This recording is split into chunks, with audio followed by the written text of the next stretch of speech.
Hello, welcome back to Math Success Seminar Online. And I'm going to cover two-step algebra problems. The previous video dealt with one-step algebra, and here the goal is the same, just now there are more pieces. And I think it's easiest to think about algebra as like moving pieces around. And the goal is always to get x alone. So here I have two different problems. I'm going to do this one first. So what is the goal?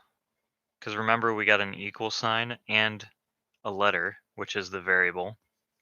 The goal is to get this alone, which means I want to move this part away from it first. So if I'm taking this part and then I'm subtracting 2 from it, how can I undo subtraction? You undo subtraction with addition. Going back to the order of operations, PEMDAS.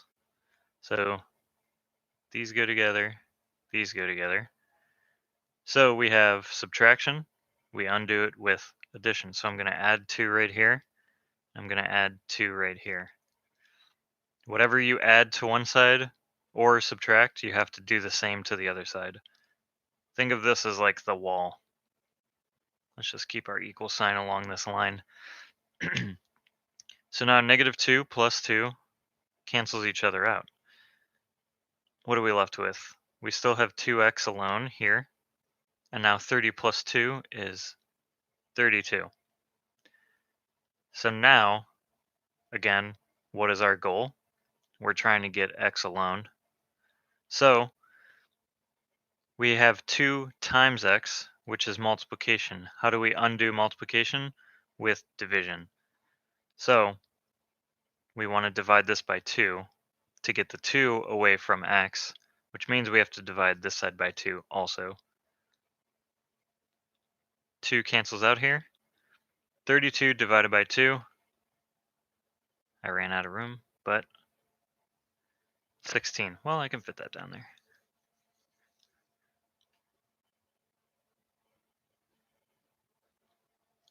So I tried to stay organized. I tried to keep all the equal sign on the same line going down, and I tried to take whatever piece I didn't use and just carry that down to the next part. Or like these two I combined into this number. So here we have a different type.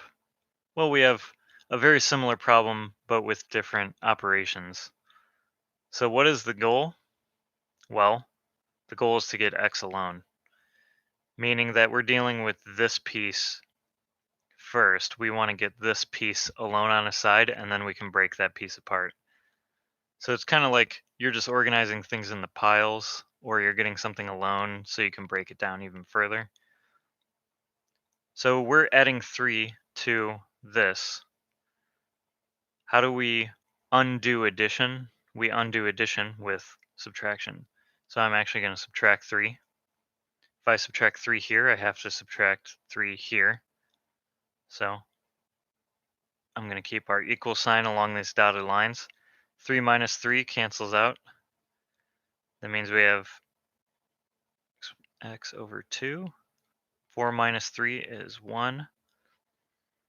And now x divided by 2, how do we undo division? With multiplication. So that means I'm going to multiply by 2. I'm going to multiply by 2.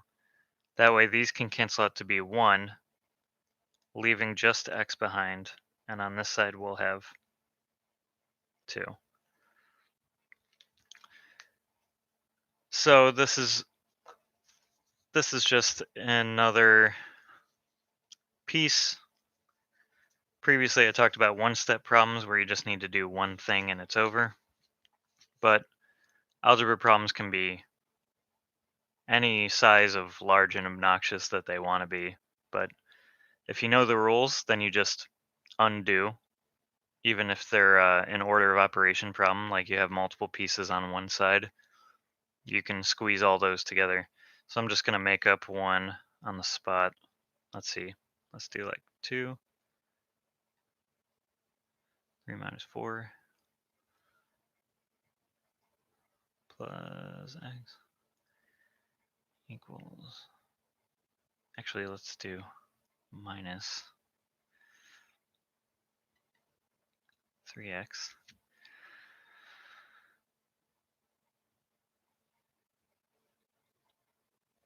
negative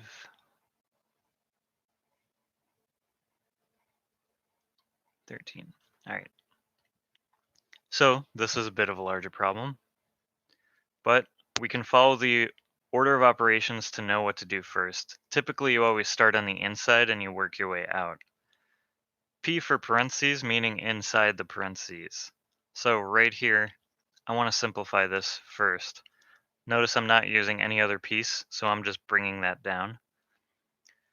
3 minus 4 becomes negative 1.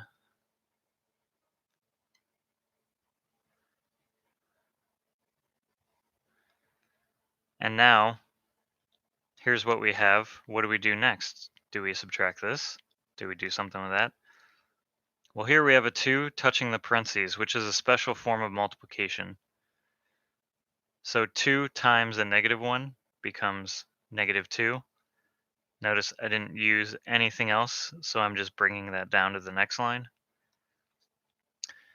Now that we've carried out sort of an order of operations execution, now the goal remains the same. We want to get x alone, but we have to treat all of this as one piece so we can get it alone to break it down further. So here we have a negative 2, which kind of means that we're taking away from negative 3x. So how do we undo a subtraction with addition? So if we have a negative 2, we have to put a positive 2 on both sides.